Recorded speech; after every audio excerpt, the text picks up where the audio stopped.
It might be easy to dismiss the China style as just a passing irritant, but I hope you all know it is not so. The regime has a Marxist-Leninist core no less than the Soviet Union did, and indeed perhaps more so. The party has always put itself first. Its actions flow from its ideology, and it's paranoid about free societies like ours. What's happening now isn't Cold War 2.0. The challenge of resisting the CCP threat is in some ways much more difficult. That's because the CCP has already enmeshed in our economies, in our politics, in our societies in ways the Soviet Union never was. And Beijing is not likely to change course in the near future, although one lives in hope. No one thought the Berlin Wall would fall.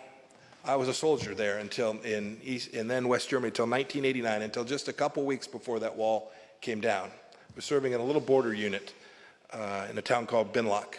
We had no idea that in just a matter of weeks, people would be crossing freely back to be reunited with their families. Freedom will win this time, too.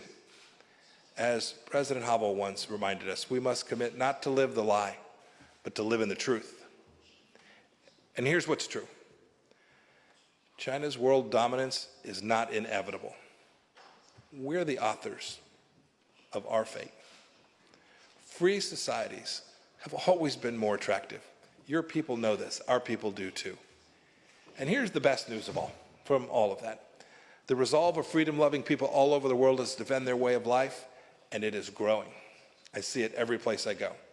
Americans now recognize that the CCP, which is totally separate from the Chinese people, threatens their values and their way of life.